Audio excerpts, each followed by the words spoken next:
आज के इस प्रेस वार्ता में बड़वानी के अंदर कृषि कैबिनेट भगोरिया को राष्ट्रीय पर्व बना करके उसके आनंद के साथ भगोरिया हाट के इस आयोजन में भी हमारे सभी माननीय मंत्रीगण, साथ ही साथ भीलट देव के देवस्थान पर कई निर्माण कार्यों का लोकार्पण और खास बात किसान कल्याण वर्ष में कृषि कैबिनेट बड़वानी अंचल में पहली बार जो करने का निर्णय किया गया, उस परिप्रेक्ष्य में मैं राज्य की जनता को, क्षेत्र के नागरिकों को, स्थानीय बासिंदों को सबको बधाई देना चाहूंगा।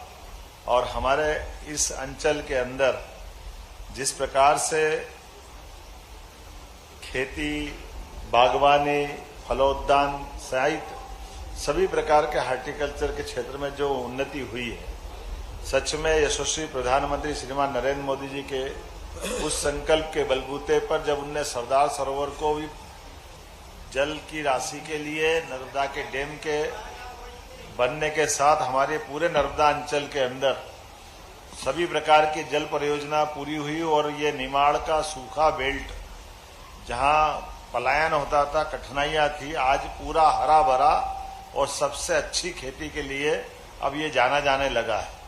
मैं बधाई देना चाहूंगा हमारे अपनी सरकार के पूर्व मुख्यमंत्री को, हमारे सभी प्रकार के शासन के साथ माननीय प्रधानमंत्री जी को, श्रीमान नरेंद्र मोदी जी को, जिनके नेतृत्व में हमारी सरकार लगातार अलग अलग वर्ष को जनता के कल्याण से जोड़ करके उनके नाम के आधार पर जो 4 श्रेणी माननीय प्रधानमंत्री जी ने बताई, इस समय किसान कल्याण वर्ष हमने ये वर्ष 2026 मनाने का निर्णय किया।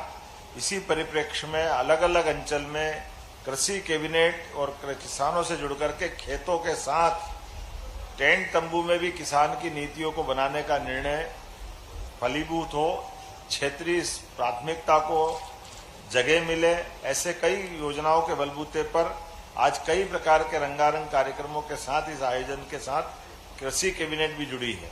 मैं अभी आपके साथ किसान कैबिनेट के नाम से ये कृषि कैबिनेट जो की गई है उसकी जानकारी शेयर करना चाहूंगा।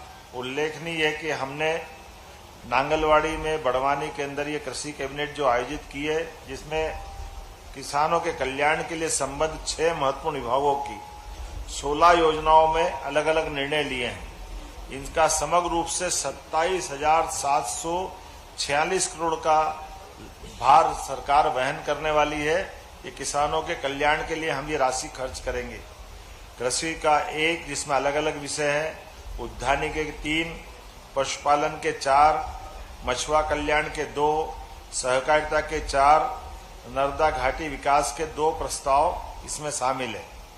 नर्मदा घाटी विकास विभाग अंतर्गत बरला उद्वन माइक्रो सिंचाई परियोजना स्वीकृत की गई, जिसमें इस तहसील के 33 गांवों की 15,500 हेक्टेयर में सिंचाई होगी, जिसकी लागत लगभग 861 करोड़ रुपए के आसपास की है।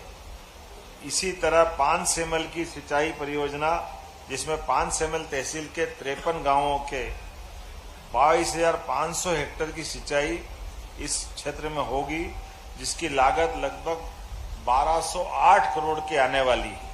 ये कैबिनेट के मैंने संक्षेप में प्रस्ताव बताए हैं। अलग अलग विभागवार अगर 27,746 करोड़ को मैं बताना चाहूंगा। उल्लेखनीय है कि किसान कल्याण विभाग में 3,502.48 करोड़ की राशि खर्च होगी। उद्यानिकी एवं खाद्य प्रसंस्करण की 3 योजनाएं, जिसमें 4,263 करोड़ रुपए से लगाकर 0.94 अर्थात लगभग 4,264 करोड़ के आसपास की राशि खर्च होगी। पशुपालन एवं डेयरी विकास की 4 योजनाओं में 9,508 करोड़ के आसपास की राशि इसमें खर्च होगी। मछुआ कल्याण मत्स्य, इसके 2 योजनाएं हैं, जिनके लिए 218.50 करोड़ की राशि इसमें खर्च होगी। सहकारिता विभाग की 4 अलग अलग योजनाएं हैं, जिनके माध्यम से 8,186 करोड़ की राशि का व्यय हमारे वित्त विभाग पे आएगा। नर्मदा घाटी विकास विभाग के माध्यम से 2067.97 अर्थात 2068 के आसपास ये पूरी राशि, जिसका कुल योग 746 करोड़ का होगा।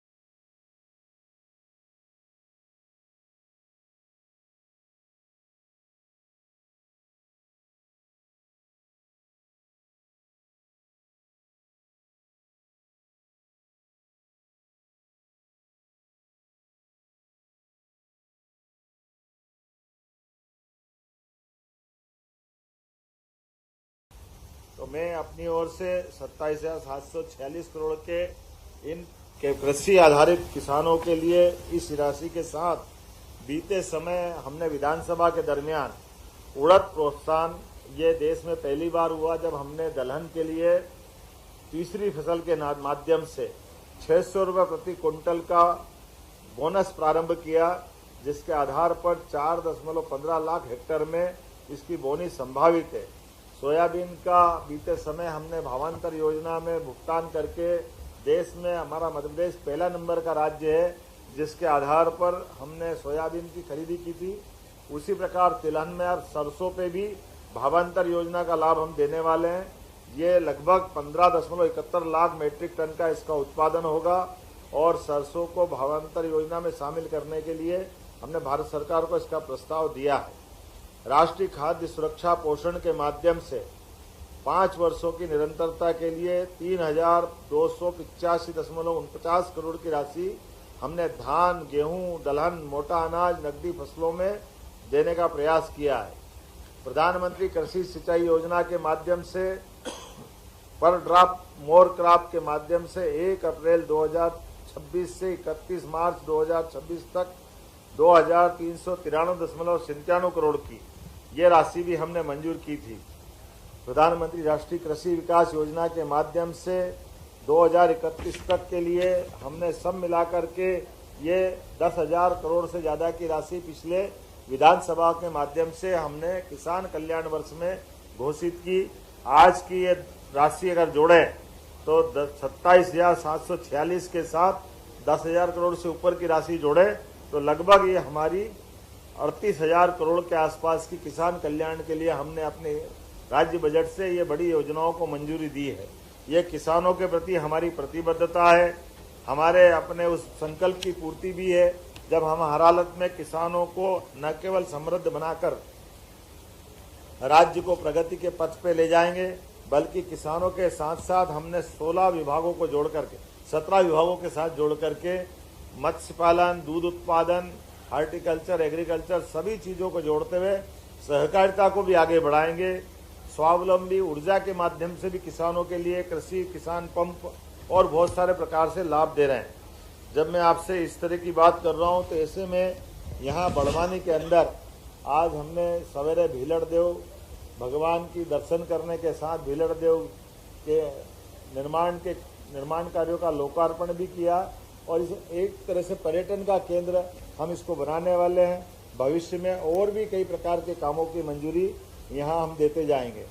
भगोरिया उत्सव आदिवासी अंचल का अद्भुत त्यौहार समान होता है जो भगोरिया हाट के नाम से जाना जाता है। ऐसे में बीते वर्ष हम आए थे तो कई सारी योजनाओं की घोषणा की थी। मुझे इस बात की प्रसन्नता कि आज हमने भगोरिया पर्व में की गई घोषणा पान सेमल और वारना दोनों को इसी कैबिनेट में पूरा करके सच्चा वादा पक्का काम, ये हमारी सरकार की पहचान, इस संकल्प की पूर्ति की है। मैं ये भी बताना चाहूँगा बीते समय फरवरी में गए साल महारानी अहिल्याबाई का ये परिक्षेत्र है। ऐसे में हमने अहिल्या माता के नाम पर कैबिनेट निमाड़ के महेश्वर अंचल में की थी। इस वर्ष ये हमने नांगलवाड़ी में बड़वानी के अंदर पहली बार की है। ऐसे में मुझे कई सारी चीज़ें लोगों को बताई गई कि यहाँ पर केला, मिर्च, आम, सब्जियाँ इसका लगभग 30,660 से ज़्यादा हेक्टेयर में उत्पादन हो रहा है और फूड प्रोसेसिंग की भी बड़ी संभावना है। औद्यानिक फसलों के उत्पादन में भी वृद्धि होगी तो प्रोसेसिंग मार्केटिंग को बढ़ावा देने के लिए क्लस्टर विकास में अधोसंरचना विकास, cold storage, grading, packing, salting, औद्यानिक फसलों की भंडारण क्षमता बढ़ाने के साथ साथ मूल रूप से नई आधुनिक सब्जी मंडी की आवश्यकता है। तो मैं आपके माध्यम से घोषणा करना चाहूँगा कि बड़वानी के अंदर सभी प्रकार के किसानों की फसलों के लिए नए प्रकार के आधुनिक सब्जी मंडी बनाई जाएगी, ताकि किसानों को उनकी उपज का उचित दाम मिले और प्रोसेसिंग के माध्यम से राज्य में समृद्धि आए। इसी प्रकार से हमारे बड़वानी के पाटी सूक्ष्म उद्यम सिंचाई परियोजना के माध्यम से कई प्रकार की संभावनाएं है, जिसके लिए हमने 2026-27 में माइक्रो इरिगेशन के सिस्टम के आधार पर लगभग 5,940 हेक्टेयर में इस सिंचाई का हमने निर्णय लिया और उसके आधार पर 7,986 किसानों को इसका लाभ मिलेगा, जिसके आधार पर वो कृषि कल्याण वर्ष में अपने फसल का उत्पादन बढ़ा करके आत्मनिर्भर होने की दिशा में बढ़ेंगे। एक और सुझाव आया है, कृषि कल्याण वर्ष में बड़वानी में खेतिया कृषि उपज मंडी को आदर्श उपज मंडी बनाया जाए, ताकि खेतिया मंडी के कपास और मक्के की जो प्रमुख खेती है इसमें भी इसका लाभ मिले। इसमें लगभग 10 करोड़ की लागत आएगी। इस खेतिया को भी हम कृषि उपज मंडी बनाने की घोषणा कर रहे हैं। इसी के साथ साथ बड़वानी जिले के 25 किसानों को प्राकृतिक खेती का मास्टर ट्रेनर बना रहे हैं। उल्लेखनीय कि मध्य प्रदेश देश के अंदर एकमात्र ऐसा राज्य है जो अपने प्राकृतिक खेती के लिए सब पूरे देश में जाना जाता है। ऐसे में हमारे यहाँ और प्राकृतिक खेती को बढ़ावा मिले, ऐसे में 25 किसानों को मास्टर ट्रेनर बना करके प्रदेश के बाहर प्रशिक्षण में भेजने का निर्णय भी हमारी सरकार के द्वारा लिया जा रहा है। ऐसे में इन मास्टर ट्रेनर के बलबूते पर निमाड़ और निमाड़ के बाद बाकी क्षेत्रों में भी यही क्रम जारी रहेगा। कृषि कल्याण वर्ष में ही हम बड़वानी क्षेत्र के बीज निगम प्रक्षेत्र बजट्टा खुर्द में 50 एकड़ को आदर्श प्रक्षेत्र बनाने वाले हैं, जिसके आधार पर फसलों के नवीन किस्म की उच्च गुणवत्ता के बीजों का उत्पादन कर ये किसानों के लिए बड़े मददगार होगा। मछुआ कल्याण मत्स्य विकास, उल्लेखनीय कि हमारे पास के नर्मदा सरोवर जलाशय में डूब प्रभावित मछुआ बड़ी संख्या में निवास रहते हैं।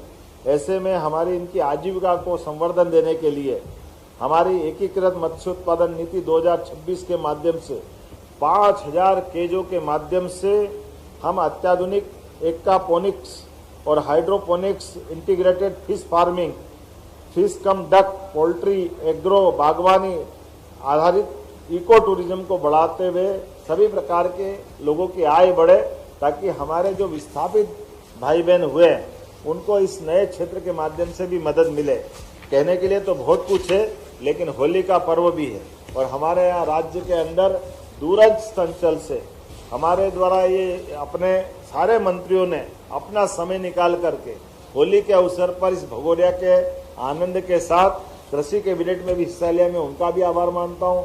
आप सबने बहुत बेहतर प्रबंधन किया, उसका भी आनंद है। और निमाड़ के इस अंचल से हमारा राज्य बहुत बड़ा है। इतने बड़े राज्य के अंदर इतनी बड़ी आबादी और भौगोलिक एरिया के अंदर ऐसे कई और अच्छे स्थान हैं, उसमें ये बहुत सुंदर स्थान बड़वानी। पहली बार हमारे कई लोग आए, मैंने सबसे निवेदन किया कि वो अपने क्षेत्र से, अपने परिवार वालों से, सबके साथ भी यहाँ आते रहे, ये मैंने निवेदन किया और सब लोगों ने इससे सहर्ष स्वीकृति दी। मेरी अपनी ओर से इस प्रेस ब्रीफिंग में करीब करीब सारी बातें आ गई। अब कोई आवश्यक प्रश्न हो तो आप में से, जनता के साथ किसानों से जुड़ा विषय, खासकर भगोरिया पर्व के साथ अब भगोरिया में भी जाने वाले हैं, इसलिए उसको ध्यान में रखते हुए क्वेश्चन रखें। जल्दी मत करो, इधर लाओ।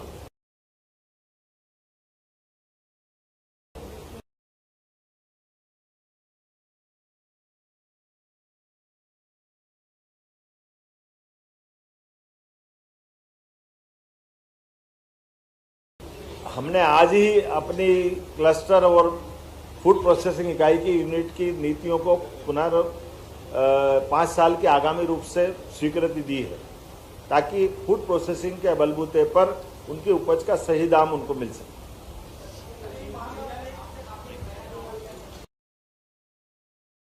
कृषि महाविद्यालय जोड़ दो, एग्रीकल्चर अलग से कॉलेज नहीं खोल रहे। हमारे जो कॉलेज है, सामान्य विश्वविद्यालय जैसे आपके टंटियामा में यूनिवर्सिटी है, वही एग्रीकल्चर खोल दिया। कई आने वाले समय में महाविद्यालय में एग्रीकल्चर सब्जेक्ट हम खोलने वाले हैं। तो एक तरह से इसकी हमारी भूमिका बन चुकी है कि हमारे यहाँ राज्य के अंदर कृषि के विद्यार्थियों को तैयार करने के लिए एग्रीकल्चर, हार्टिकल्चर, तो इसको इस तरह से ट्रेन करें। बताओ।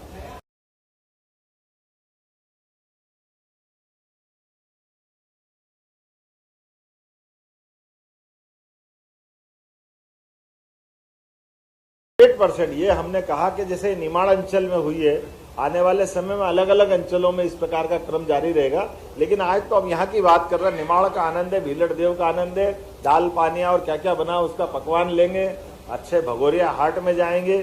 कैबिनेट में अपने सारे विषय बहुत अच्छे से हुए, सारी व्यवस्थाओं के बलबूते पर ये कृषि कैबिनेट, ये मैं मान सकता हूँ कि ये सफलता के सारे सोपान पूरे कर रही है। सर,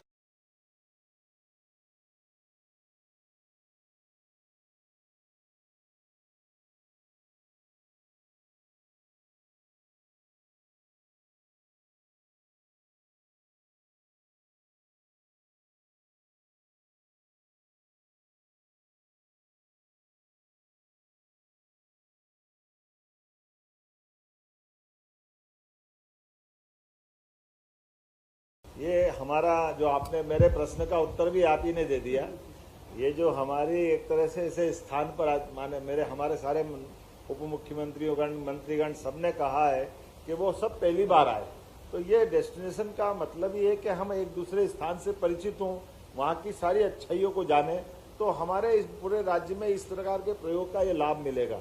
बीते समय हमने रीजनल इंडस्ट्री कॉन्क्लेव की थी, उसका भी लाभ मिला था। तो एक एक करके ये इससे सारे क्षेत्र में सब चीज़ों की जानकारी आए, और जब ये आते हैं तो स्वाभाविक रूप से पर्यटन भी बढ़ेगा, पर्यटन के साथ व्यापारिक गतिविधि भी बढ़ेगी। हमारा ये महाराष्ट्र और गुजरात के पास वाला बेल्ट, ऐसे समय में इस पर पर्याप्त ध्यान देने के लिए, और साथ ही साथ आदिवासी अंचल के प्रति हमारा सम्मान भी है। कांग्रेस वर्षों तक आदिवासियों के वोट तो लेती रही, लेकिन न तो भगोरिया को राष्ट्रीय पर्व किया, न आदिवासी अंचल में सिंचाई का रकबे में उन्होंने कोई काम किया। वो एक वोट की राजनीति करते थे। लेकिन कोई बात नहीं, हम तो अपना बड़ा मन करके होली के अवसर पर उनको भी शुभकामना देते हैं, बधाई देते हैं। लेकिन हम अपने उस निर्णय के प्रति प्रतिबद्ध है कि हम समग्र क्षेत्र में सभी वर्गों को साथ लेकर के आगे बढ़ना चाहते हैं। इसमें हमारे अनुसूचित जाति, जनजाति, ओबीसी, सामान्य वर्ग, सबके साथ, सब समाज को लिए साथ आगे है बढ़ते जाना। छोटे छोटे दो